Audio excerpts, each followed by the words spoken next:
My name is Howard Wilson. I turned 81 last April. I live in a single-story house just outside Pittsburgh, in a neighborhood where the sidewalks have cracked with age, and the trees have grown into giants that seem to lean toward the past. I've lived in this house for 43 years, longer than any one man should spend in one place. It's the home where my wife Marlene and I raised our son and daughter, where she died in her sleep 7 winters ago, and where silence has grown louder with each passing day. The rooms echo with memories I no longer trust. The smell of her lavender hand cream still lingers faintly in the hallway closet, even though I haven't opened it in months. Sometimes I'll stand at the threshold of the bedroom and stare at the bed, still made on her side with the same quilt she stitched when our children were still little. I never had the heart to move her things. It feels like treason. I wasn't always like this, of course. There was a time when my days were filled with meaning. I served in the Army in my 20s, came home and put myself through college, and later taught American history at the high school for nearly 30 years. I was a patient man, a man of principles. I believed in respect and hard work, in loyalty to one's family, and the idea that if you gave love and effort, you'd eventually receive them in kind. I carried that belief like a torch through life, even when it burned my hands. I taught my students to be curious and kind, and I tried to do the same with my own children, though now I wonder if I was too soft, too trusting, too slow to see the rust forming in the gears of our relationship. Since retiring, my world has become narrower with each year. My friends have all gone, some to nursing homes, most to cemeteries. The phone barely rings. My knees ache more than they bend, and I don't drive anymore. I gave up the Buick after a small accident in a grocery store parking lot. No one was hurt, but I knew the time had come. My daughter Grace insisted it was for the best. "It's not safe anymore, Dad," she said, handing me a new pill organizer as if to seal the deal. "Let us take care of you now." Let. As if care was something they were fighting to provide. I've learned to be careful when someone insists they're doing something for your own good. There's usually a contract or a condition not far behind. Grace and her husband Mitchell live about 40 minutes away in a comfortable suburb with freshly painted fences and mailboxes shaped like birds. They have 2 boys, Samuel and Caleb, my grandsons, though I've seen less of them in recent years than I see of the squirrels that gather on my back porch. Grace calls me once every week or two, always with the same sequence of questions. "Are you taking your meds? Are you eating? Have you had any dizzy spells?" I answer dutifully, like a schoolboy reporting to the principal. Sometimes she comes by with a bag of groceries, cans of soup, rice crackers, tuna, sometimes dented, sometimes expired, which she unloads without ceremony for hurrying back to her real life. She never lingers long enough for coffee. Mitchell never comes. He doesn't like the smell of old houses, though I suspect what he really doesn't like is the presence of a man he can't manipulate. I don't mean to sound ungrateful. I understand they have busy lives. Grace works in corporate HR, whatever that means now, and Mitchell owns some kind of small logistics company. They're always traveling or posting vacation photos on social media, wine tastings in Napa, a cabin in Vermont, conferences in Florida. There was a time, years ago, when they used to invite me along, or at least talk to me like I still had a mind of my own. But that time has passed. Now, when they speak to me, it's as though I'm already halfway into the grave. Grace addresses me in the same voice she uses for her dogs, careful, cheerful, vaguely condescending. Mitchell, on the rare occasions he bothers to look me in the eye, acts like he's sizing up a piece of furniture that might collapse at any moment. I've learned to swallow the indignities. I keep telling myself it's temporary, that it could be worse, that it's better than a nursing home. But lately, I've begun to wonder, not about the quality of their care or lack thereof. No, that much is obvious. But about their motives. There's something in the way Grace asks certain questions. In the way Mitchell once idly asked if I still had the deed to the house. I played dumb. I didn't mention that Marlene and I paid off the mortgage in 1992, or that I still have all the documents, filed neatly in the old green cabinet in the study, or that I know damn well what it means when someone asks you to sign just a couple of routine forms. I suppose the worst part of growing old is realizing that you've become a liability to the people you once carried on your back. They see the gray in your hair and forget the man you used to be. They see the tremor in your hand and not the years you held theirs, without question. And yet, I try not to resent them. I tell myself Grace is just tired, overworked, misled by Mitchell. I tell myself the boys will come around, that maybe one day they'll want to hear the stories I still remember, about the war, about their grandmother, about how their father once cried over a lost toy truck. But I know the truth. I've known it for some time, and I've tried to ignore it. My daughter no longer sees me as her father. I'm a responsibility, a problem, a puzzle to solve, or better yet, to put away on a shelf. She doesn't ask me what I want. She tells me what I need. And each visit, each call, each plastic bag of expired groceries feels less like love and more like bookkeeping, like checking a box on some invisible list. Called Dad, brought soup, moving on. Still, I endure. I water the plants. I read the same history books for the 100th time. I sit on the porch and watch the shadows move across the lawn. I have my routines, and I cling to them like a lifeline, because the one thing I still have, the only thing they haven't taken, is my mind, and I intend to use it, because I have begun to suspect that they are planning something. And if they are, they'll soon learn that this old man is not quite as soft as he seems. It began with a sharp pain in my left arm one morning in late October, the kind of dull, dragging ache that stretches from shoulder to wrist and settles like a stone in the chest. I was in the kitchen, opening a jar of marmalade that had been sitting on the counter for weeks, when the sensation overtook me.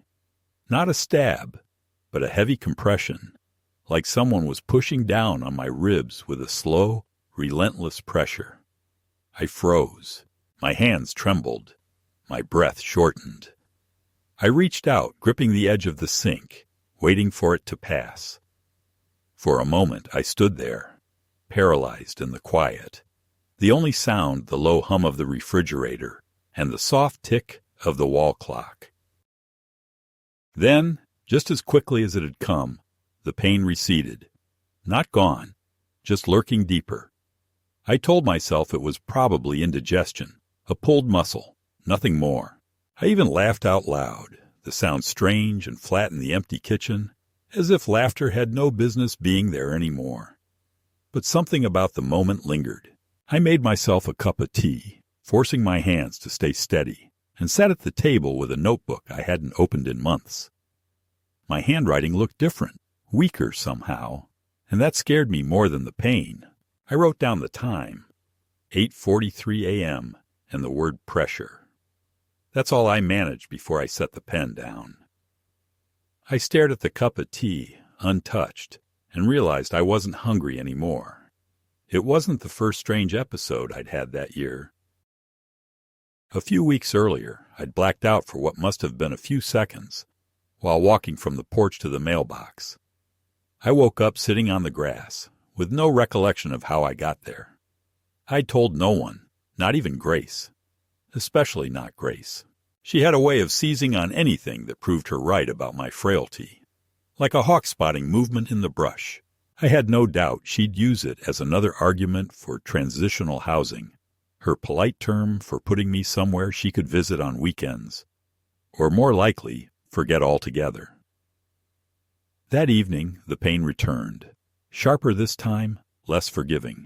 It caught me as I bent to turn off the porch light, and I collapsed into the chair by the door, clutching my side. I couldn't breathe properly. My mind raced with memories of old army drills, the time they made us memorize emergency protocol, how to diagnose a heart attack, left arm, chest pressure, shallow breathing, nausea. I had 4 out of 5. I remember thinking, this might be the last time I see this house. That thought scared me more than death itself. I reached for the cordless phone and dialed 911. The ambulance came quickly, lights flashing against the dark trees lining the street. The paramedics were young, polite, efficient. They didn't talk down to me. One of them, a girl named Ashley, held my wrist as she took my pulse and said gently, "You did the right thing, Mr. Wilson." I almost cried then, not from fear, but from the simple kindness in her voice, the kind of kindness I hadn't felt in so long that I'd begun to question whether it still existed. At the hospital, they ran tests, drew blood, did scans. The results were inconclusive. Not a full-blown heart attack, but not a false alarm either. The doctor, a tired-looking man with kind eyes and an efficient manner, told me I'd had a minor cardiac episode and that I should not be living alone. "You need supervision," he said, looking over his glasses. "You're lucky this one wasn't worse." I nodded, not because I agreed, but because I knew what was coming. Sure enough, Grace arrived the next morning with Mitchell in tow. She wore that tight smile I've come to associate with bad news, and a scarf she didn't take off even in the warmth of my hospital room. Mitchell stood behind her like a bodyguard, arms folded, saying nothing. "Dad," Grace said, "we're going to bring you home with us for a while, just until you recover fully." Home. I wanted to ask whose home she meant, because I was sure she didn't mean mine. I looked at Mitchell, who avoided my gaze, and I knew this wasn't a suggestion. It was an extraction. I was being moved, relocated, quietly transferred like a liability on a spreadsheet. "Only for a few weeks," Grace added quickly, as if she sensed my resistance. "You'll have your own room. I've already set it up. It's better than being alone here, or in that cold old house." She made my house sound like a broken-down shack, when in truth it was cleaner than hers, and warmer than the tone of her voice had been in years. Mitchell finally spoke. "We'll pick you up tomorrow. Just pack a small bag. We'll handle the rest later." Handle. I knew what that meant. They were going to go through my things. Sort, box, discard. Decide what was worth keeping. My life, curated by people who hadn't asked me a personal question in years. Still, I agreed. Not because I wanted to, not because I trusted them, but because I had no strength left in that moment to fight. I told myself it was temporary, that I'd be back home before the first frost. I told myself I'd bide my time, rest, recover, and then return. But even as I nodded, something in me tightened. I saw it in Mitchell's smirk, in the relief behind Grace's false cheer. This wasn't about recovery. This was about control, about convenience, about them removing me from the equation before I could become an inconvenience. And in that sterile room that smelled of bleach and resignation, I made myself a quiet promise. They would regret underestimating me. When they left, I asked the nurse to help me up. She was hesitant, but obliging. I wanted to walk the hall, just once. I needed to feel my feet under me, to remind myself that I was still capable of movement, of purpose, of thought, that I hadn't yet become the frail old man they assumed I was. As I moved slowly down the corridor, I caught a glimpse of myself in the reflective glass of a door. I looked tired, older than I remembered, yes, but I was still there.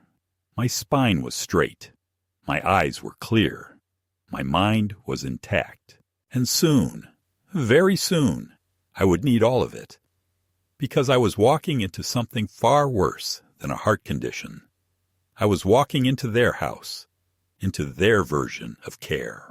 And I had the distinct feeling that I wasn't meant to walk out again the same man, if at all. The day Grace and Mitchell brought me to their house, the sky was overcast in a way that made everything seem flatter and more lifeless than usual. The kind of gray that dulls the light and bleaches color out of the world, leaving behind only quiet suspicion. The drive was silent for most of the way. Grace sat in the passenger seat, fidgeting with her phone, replying to texts or pretending to. Mitchell drove with the sort of mechanical calm that suggested he had made this trip many times in his head and wanted to be done with it quickly. I sat in the back, staring out the window at roads I once knew well, but that now seemed strangely foreign. Perhaps it was the awareness that I was no longer returning as a visitor or guest, but as cargo, a patient, a responsibility. I held a small duffel bag on my lap with a change of clothes, my medications, and my shaving kit. Everything else, they'd said, could be taken care of later. I already knew what that meant. Later usually meant never. Or worse, sold off, given away, boxed up and forgotten like old holiday decorations. When we pulled into their driveway, I felt something tighten in my stomach. Their house was large, white-bricked, with a double garage and freshly landscaped flower beds.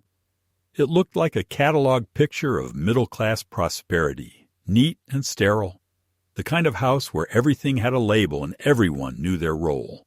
Grace got out first and went to unlock the front door while Mitchell opened the trunk. He didn't help me out of the car.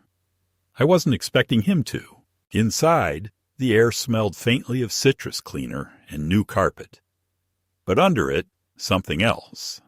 A sort of manufactured cheerfulness that felt too deliberate, like someone trying to hide a stain with perfume. "We've set you up downstairs for now," Grace said as she led me through the hall, "just until the guest room is finished." I said nothing. We passed the kitchen, a cold, immaculate space with chrome appliances and a gleaming marble island. It looked less like somewhere people cooked and more like a photo shoot.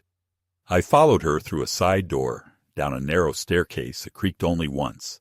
The basement was finished, technically. There was carpet, a dehumidifier in the corner, and a standing lamp. But it was unmistakably a basement. No windows, low ceiling, a faint, musty scent they hadn't quite scrubbed out. Against one wall stood a metal-framed cot with a thin mattress, covered by a blanket that looked like it had been dug out of storage. A small folding table sat beside it, and an armchair that was clearly once part of a living room set, but had since been demoted. "We'll get you something more comfortable soon," Grace said almost as an afterthought. "This is just for now. We wanted to make sure you had your own space." I nodded, because anything else would have required energy I didn't have. She helped me set down my bag, pointed to a mini-fridge in the corner that hummed faintly. "We stocked it for you. Snacks, some drinks, yogurt, that sort of thing. There's a bathroom down the hall. It's shared, but the boys usually use the one upstairs." She smiled again, that same brittle expression that didn't reach her eyes. "Try to take it easy, okay? We're just glad you're here." When she left, closing the door behind her, I sat down on the cot and listened to the sound of footsteps upstairs. Muffled voices, a door opening, laughter. The weight of the silence around me deepened. I looked around the basement, at the bare walls, the box of old toys in the corner, the laundry machines humming a few feet away, and I realized I had been placed where the rest of the clutter went. Not upstairs, not in view. Below. Contained. Forgotten when convenient. Dinner the first night was served in the kitchen. Grace called me up using a tone that reminded me of someone addressing a child who had wandered out of sight. I climbed the stairs slowly, my knees stiff, the railing slick with polish, and entered a room already halfway through a meal. Mitchell and the boys sat at the table, plates in front of them. Grace gestured to an empty seat at the far end. "There you are. We started without you. Hope that's okay." I nodded and sat. On my plate was a piece of baked chicken and some vegetables, lukewarm. No one looked up. The boys were watching something on a tablet propped between the salt and pepper shakers. Mitchell scrolled through his phone. Grace poured herself wine, but didn't offer me any. "Mitchell cooked tonight," she said brightly, as if this was an accomplishment worth applause. "He's trying out new recipes." I took a bite. The chicken was dry. The vegetables tasted of freezer burn. I said nothing. Later, when I opened the fridge in the basement to get a bottle of water, I noticed the dates on some of the items they had stocked for me. The yogurt was 3 weeks expired. The cheese had spots of blue. Even the orange juice had started to separate, the pulp congealing into a thick, unappetizing layer at the bottom of the bottle. I checked every item one by one. Everything was expired or close to it. And then I saw it, a container of prepackaged lasagna with a handwritten label in Grace's neat script. "For Dad." The smiley face struck me like a slap. I stood there, staring at that cheerful mark of mockery, and for a long moment I felt nothing. Not sadness, not anger, just a strange, heavy emptiness, like something sacred inside me had quietly died without ceremony. The next morning, Mitchell came downstairs while I was trying to stretch my legs. He carried a cardboard box and a clipboard. "Just a few forms to go over," he said without looking up. "Insurance stuff. Don't worry, Grace already filled out most of it. Just need your signature." I asked what it was for. He mumbled something about medical directives, power of attorney, standard stuff for emergencies. I looked at the papers. They were long, dense, and full of legal language. "Take your time," he said. "No rush. Just easier if we get it all out of the way now." I didn't sign. I told him I'd like to look it over more closely. He didn't argue, but his jaw tightened and he left the box on the table as he walked away. That night, I read the papers slowly. There were documents naming Grace as my financial guardian in the event of mental incapacitation. Others authorized Mitchell to make medical decisions on my behalf. I found a clause buried in paragraph 9 of one form that would have granted them access to my bank accounts for the purpose of elder care and housing transition. My hands trembled as I turned the pages. I thought of the expired yogurt, the lasagna, the cot in the basement. This wasn't a mistake. This wasn't neglect. This was a campaign. A quiet, polite, well-dressed attempt to erase me without ever admitting they wanted me gone. The next morning, I told Grace I wouldn't be signing anything until I'd spoken to my own lawyer. Her face changed. She smiled still, but something behind her eyes turned cold. "Of course, Dad. If that makes you feel better. We just want what's best for you." That phrase again, "what's best for you," always uttered by people who have already decided that your choices are irrelevant. The rest of the week passed in a fog of small humiliations. They began double-dosing my medication, just in case. One night, they turned off the Wi-Fi password, and when I asked about it, Mitchell shrugged and said the boys had homework. Grace replaced my toothbrush with a children's model. "Easier on the gums." She brought down slippers with thick soles like orthopedic props and removed my regular shoes. "You don't need to be going outside," she said, when I asked about a walk. "The air's cold. We don't want you slipping." And then came the laughter. One night, I heard Mitchell through the floorboards. "Did you see the look on his face when he opened the fridge? I swear I thought he was going to cry over yogurt." Grace laughed too. "Well, he should be grateful. At least we're not putting him in one of those homes with plastic sheets and bingo cards. Not yet, anyway." Not yet. I sat there in the basement, lights off, the lasagna still unopened in the fridge, and I realized what I was facing. This wasn't temporary. This wasn't recovery. This was exile. They were softening me up, not through violence, but through belittlement, through attrition. wearing down the last of my dignity until I signed away the last pieces of my autonomy. And for the first time in years, I felt something stir deep inside me. A resolve, a quiet fury. They thought they were feeding me expired food and cheap sympathy. They thought I wouldn't notice. They thought I was too old to fight. But what they didn't realize, not yet, was that I had seen deception before. I had taught history for 30 years. I knew all about quiet betrayals and disguised intentions. And if they wanted to treat me like a relic, then I would remind them exactly what relics are made of. Because some old things, once provoked, don't break. They burn. It was a Thursday morning when I found Mitchell in my room. The basement, technically, but they always referred to it as your room, as if that made the insult softer. I hadn't heard him come down, but when I stepped out of the bathroom, he was there, crouched by the duffel bag I kept near the cot. My papers were laid out beside him, my notepad, a printout of my bank statements I'd requested weeks earlier, the folder with my pension documents.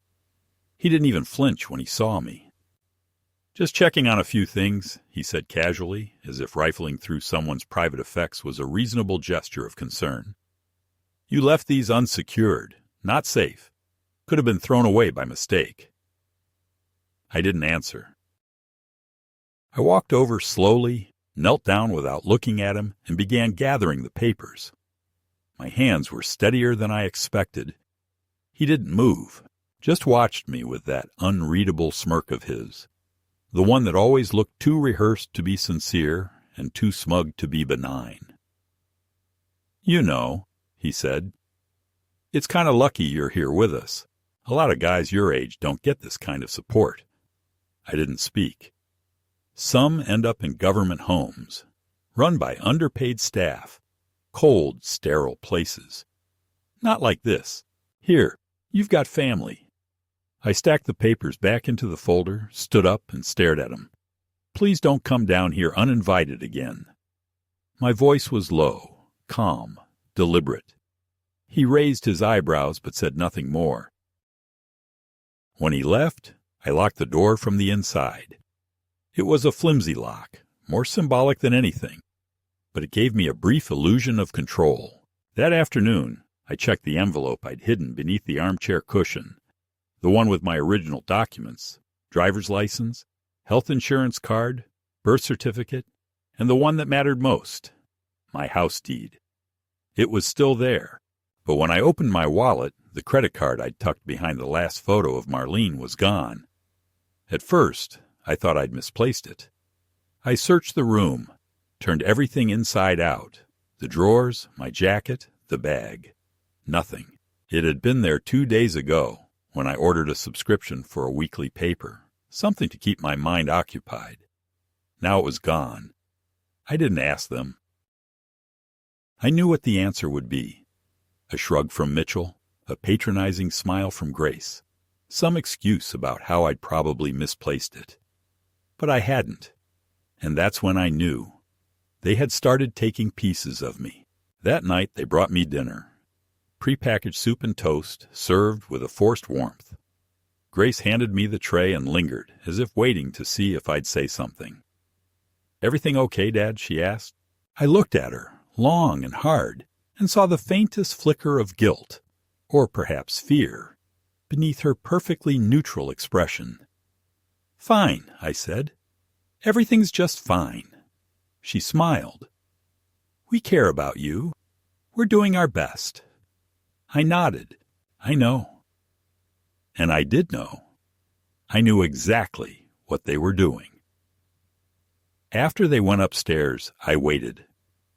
I listened to the rhythm of the house, the creaks of their footsteps, the closing of doors, the murmur of the television. I waited until well after midnight. Then, as quietly as I could, I dressed, gathered my documents, and climbed the stairs. I moved slowly, carefully, not because of my age, but because I couldn't afford to be caught. The front door was locked, of course, but I knew they left a spare key in the third planter by the porch. Grace had mentioned it once without thinking. I stepped out into the cold night, heart pounding not from fear, but from adrenaline. I walked 3 blocks to the all-night gas station. The boy behind the counter looked up, surprised. I asked to use the phone and called the only number I knew would still matter, the bank. I told them I'd lost my card. I requested a full block on the account. I didn't explain. I didn't need to. The woman on the line confirmed my identity, asked a few security questions, and processed the request. "Is there anything else we can help you with, Mr. Wilson?" she asked. "Not tonight," I said. "But thank you." When I returned to the house, the lights were off. No one had noticed I was gone. I went back to the basement, locked the door, and sat in the dark, wide awake. I didn't sleep at all that night. I just sat with the realization that I was now fighting for the preservation of who I was, my autonomy, my memory, my right to exist on my own terms. The next day, Grace brought down a manila envelope. "We need to talk, Dad," she said, her tone tighter than usual. "There's been some confusion with your finances. A couple charges the bank flagged. We think someone might be trying to access your accounts. Mitchell called the bank, but they wouldn't talk to him. That's not safe, Dad. We need to sort this out together." I opened the envelope after she left. Inside were more forms, new ones, more explicit. One of them listed Mitchell as co-executor and authorized financial representative. Another granted Grace emergency authority over all health and housing decisions. I smiled. It wasn't a friendly smile. It was the smile of a man who had seen the battlefield form and recognized the enemy's desperation. That evening, I left again. This time to the public library, an old building I used to frequent, before everything in my life began to shrink. I found a corner computer, logged into my old email, and began contacting the people I knew still existed. My former lawyer, a veteran friend who now ran a small property management business, the notary who helped me update my will after Marlene's death. I wrote carefully, clearly, outlining my concerns. I asked for help, not out of helplessness, but out of strategy. I knew I could not win this alone. When I returned to the house, the door was unlocked. My heart skipped. I stepped inside and found Mitchell sitting at the kitchen table, a glass of wine in his hand. He didn't say anything at first, just looked at me like he'd been waiting all evening.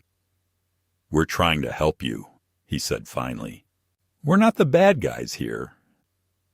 I didn't respond. I simply walked past him, down the stairs, into the basement. He didn't follow. That night, I began writing everything down. Every conversation, every detail, every item that had been moved or taken. I dated each entry. I logged their behaviors.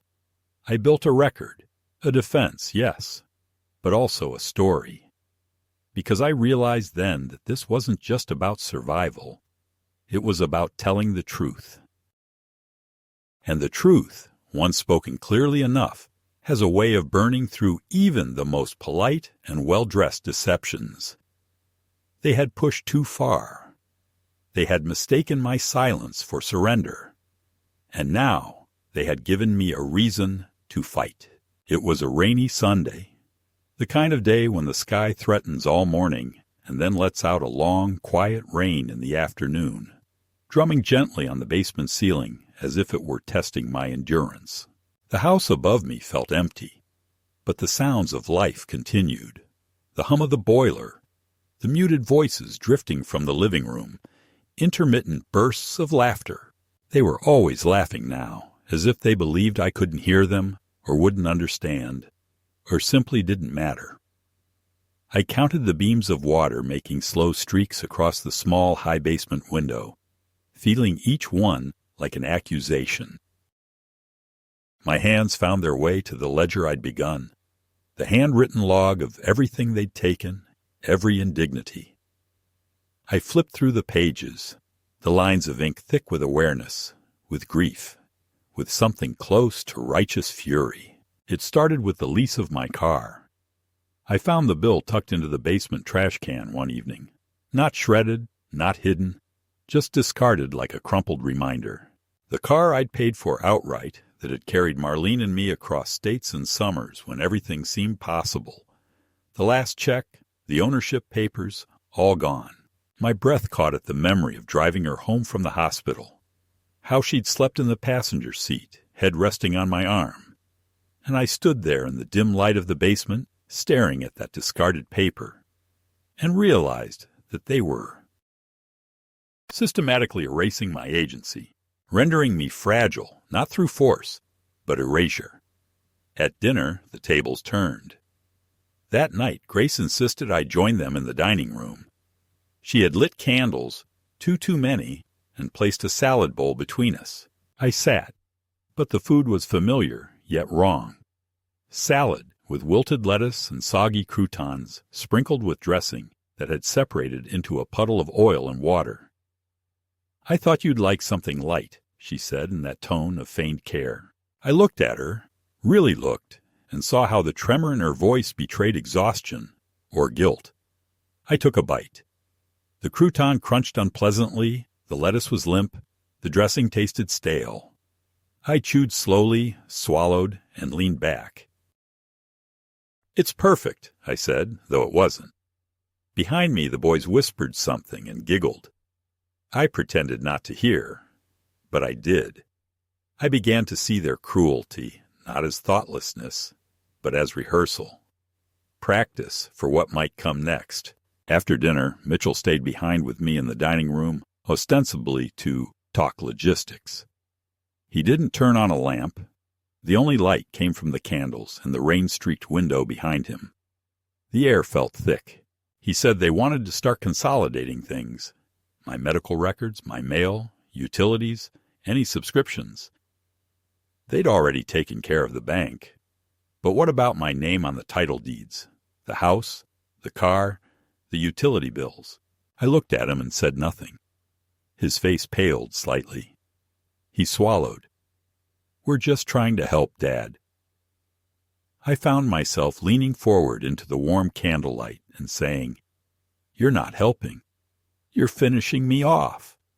His mouth opened, closed. He looked away first. When I left the room, I grabbed a note from the table, an envelope addressed to the notary I had contacted earlier, and took it downstairs. That night, I couldn't sleep.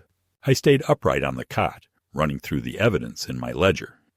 The expired-dated yogurt, the lasagna, the stolen car papers, the forms, the draft notices, the discrepancies, and I knew they would escalate further.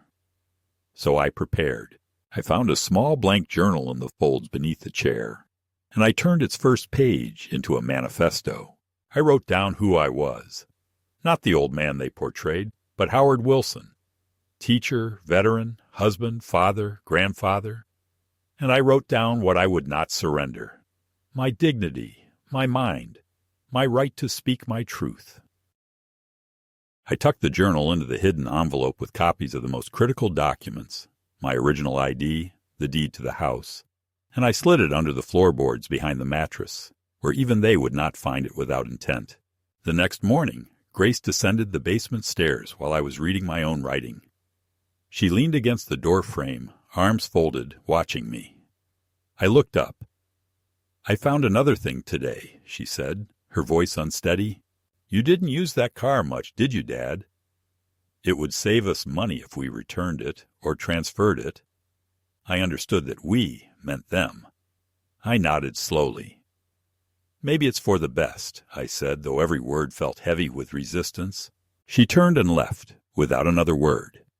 It was the moment they began to rewrite my words through me, suggesting my consent where none existed. Later that day, while they were busy upstairs, I quietly called the lawyer, the one I'd contacted through the library computer. My hand shook, not with fear, but with anticipation of reclaiming something. I explained the situation, read from my ledger, emphasizing the patterns of manipulation and the documented missing assets. She replied with calm disbelief, then reassurance.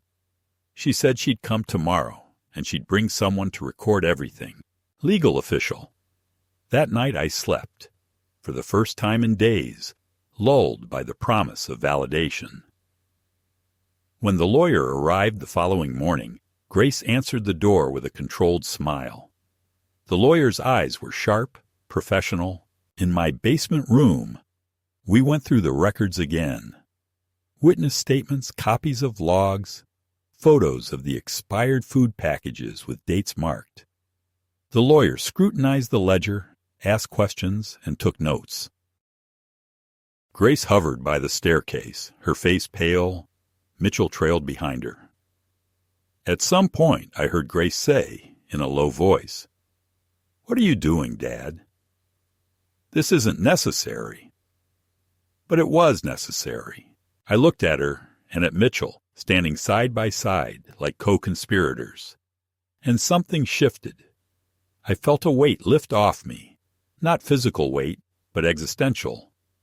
I was no longer framed by them. I was reframing myself. After they left, the lawyer handed me a card.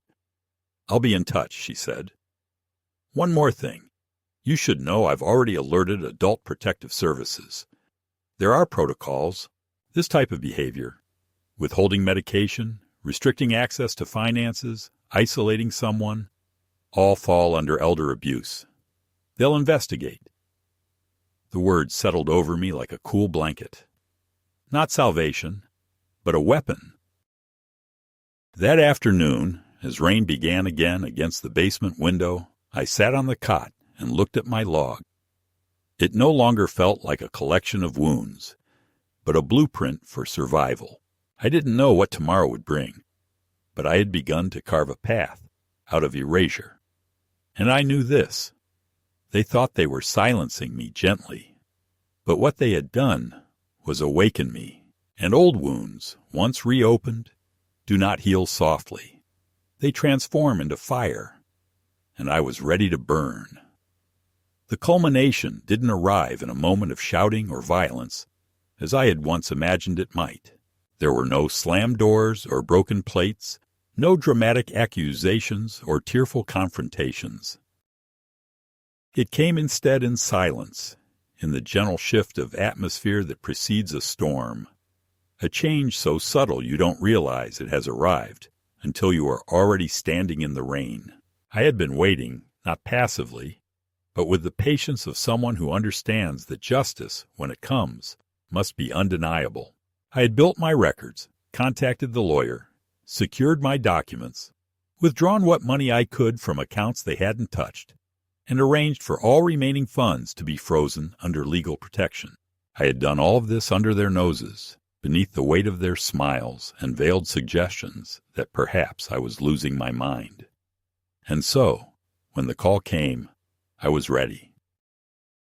It was a Tuesday morning, gray and cool, the air inside the basement heavy with the scent of mildew and detergent. Grace entered with 2 cups of tea, placing one on the table beside my ledger, and sat across from me with what I suppose was intended to be kindness on her face. "We've been thinking," she began, her fingers wrapped too tightly around the porcelain mug, "about your living situation, about the future. Mitchell found a place not too far from here, a really nice assisted living center. They have good staff, a nice community. I think you'd like it. And we'd visit, of course." I stared at her, letting the silence stretch until she began to squirm. "It's not a decision we've made lightly. We just think, with everything going on, it might be time." I picked up the cup and drank slowly. The tea was cold. I set it down, looked her straight in the eye, and said, "I know what you're doing." Her face changed instantly, a flinch, not of guilt, but of realization. "What do you mean?" she said, her voice still soft but brittle at the edges. "You've been taking things from me," I continued, my voice measured, calm. "Control of my finances, my documents, my medication. You've lied to the bank. You've falsified medical information. You've isolated me. You've fed me garbage and told others I was confused. But I am not confused, Grace. I've never been clearer. Her lips parted, but nothing came out. Upstairs, I heard Mitchell's footsteps. I stood and walked to the foot of the stairs, calling up, "Mitchell, you should come down." He appeared a few seconds later, still adjusting the cuffs of his shirt, clearly annoyed. "What is it now?" he said, descending 2 steps at a time.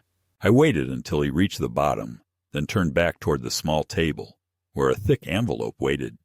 "You'll both want to see this." I opened it and spread the contents across the table. Printed statements, notarized affidavits, the lawyer's report, the APS intake form, and copies of their earlier guardianship documents, now legally invalid. "Everything you've done," I said slowly, "is recorded. And it's in the hands of people who know exactly what to do with it." They didn't move. Grace looked at the documents as though they were printed in a language she no longer understood. Mitchell's face darkened. "What are you trying to do, Howard?" he asked, dropping the pretense. "You think this is some kind of victory? You're not well. You're not safe. This little rebellion of yours. It's only going to make things worse for you." I walked back to my chair, sat down, and placed my hands calmly on the arms of the chair. "I've spoken to the state, to lawyers, to people who matter more than you do. They know everything, and they'll be here soon." The words hung in the air like thunder. Mitchell opened his mouth, then closed it again. Grace stepped forward, hands out, her voice trembling. "Dad, please. Let's just talk about this. You don't have to escalate things." I smiled, not out of cruelty, but with a slow, exhausted understanding. "Grace," I said, "you escalated this when you put me in a basement and laughed over expired yogurt. You escalated it when you called me confused, when you tried to make me believe I was losing my memory, when you turned your sons against me and smiled as they mimicked your contempt. This is me finally catching up." There was a knock at the door upstairs. Mitchell froze. Grace turned pale. I didn't need to say a word. The sound of the front door opening, then voices, calm, firm, official, filled the house. I heard the word inspection, then evaluation, then compliance. Footsteps approached the top of the basement stairs. Grace turned toward me, her voice now low, vicious. "You're going to regret this." I looked up at her, unmoved. "I've regretted many things," I said, "but not this." And then I said nothing more. The officials came down, 2 representatives from adult services, one with a clipboard, the other wearing a badge. They greeted me respectfully, addressed me as Mr. Wilson, and asked if I was comfortable speaking alone. I said yes. Grace and Mitchell were asked to step aside. Their protests were clipped and nervous, and when they finally left the room, I felt the first breath of clean air I'd had in weeks. The interview took nearly an hour. I answered everything with precision. I showed them my documentation, my journal, my financial history, the medical prescriptions that had been tampered with. I described the incidents with as much calm as I could muster, never exaggerating, never pleading, simply stating facts. When it was over, the woman with the clipboard placed a hand on my shoulder. "You've done the right thing," she said gently. "You've protected yourself." I wanted to believe her. But more than that, I wanted to know I was no longer invisible. They escorted Grace and Mitchell out of the house. There was no yelling, no handcuffs, just silence. Mitchell avoided my eyes. Grace looked back once from the porch, her expression unreadable, a mixture of shame, anger, and something deeper, something wounded. I did not wave. I did not speak. I simply sat at the table and waited until the front door closed again. That night I made myself a real dinner.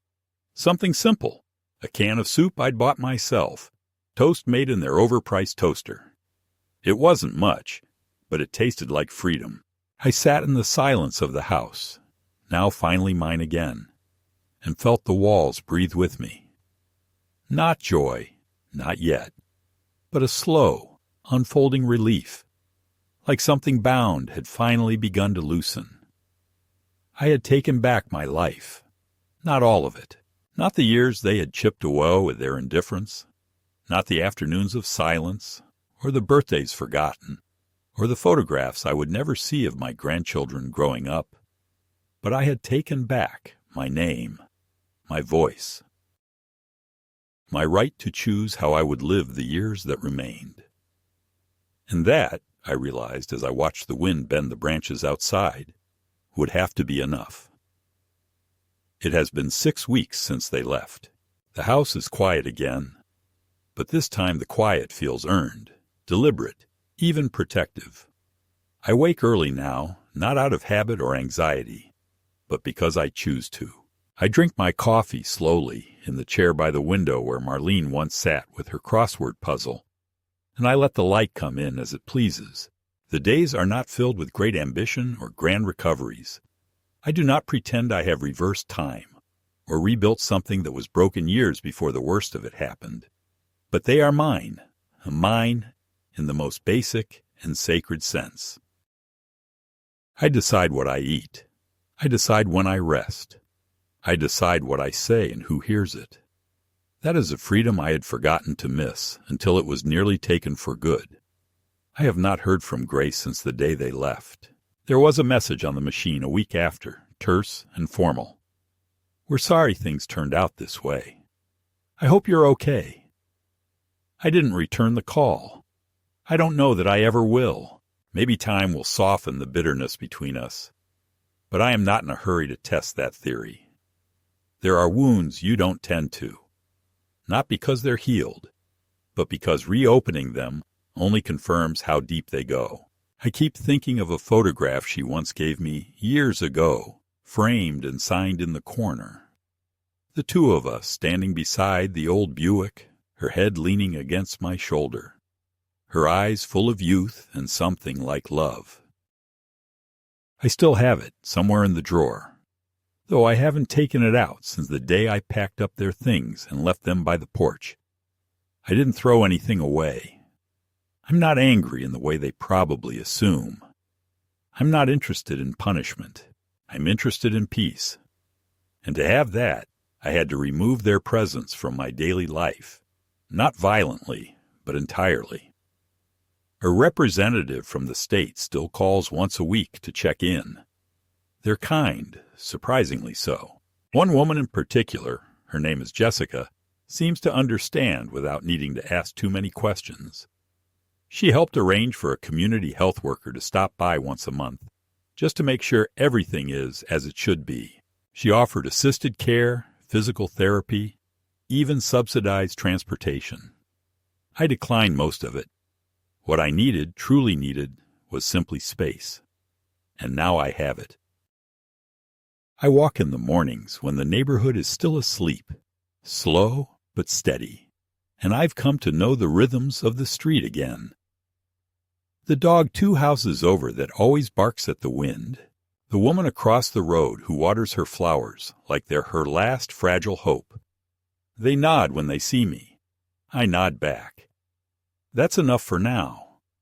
I spend more time in the study these days. I've reopened some of Marlene's old journals. She had kept dozens over the years, filled with thoughts, recipes, lists of things she wanted to learn but never had time to.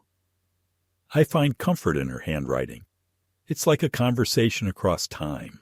I read aloud sometimes, to no one in particular, just to hear her name in the air.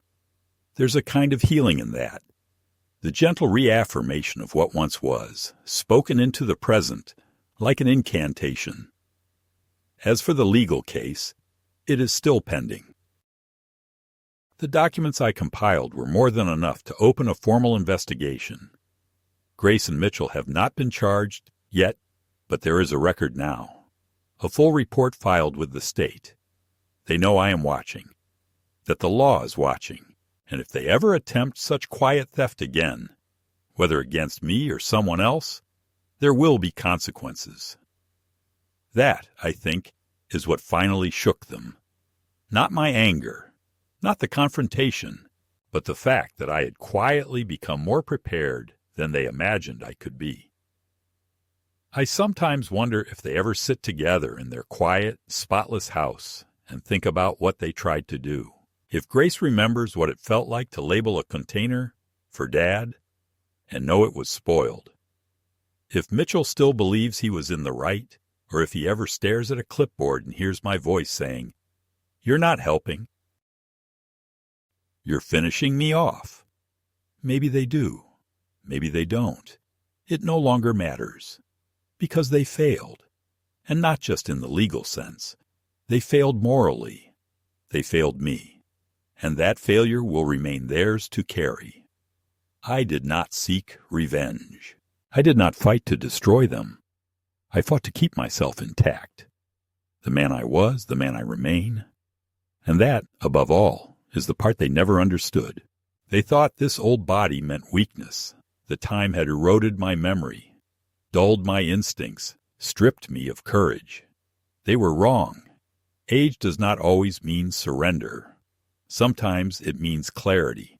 Sometimes it means standing still while the world tries to push you aside and saying, "No, I am still here, and I am still here, still myself, still Howard Wilson. I survived them. I survived what they tried to make me become. And I will go on, not untouched, but unbroken."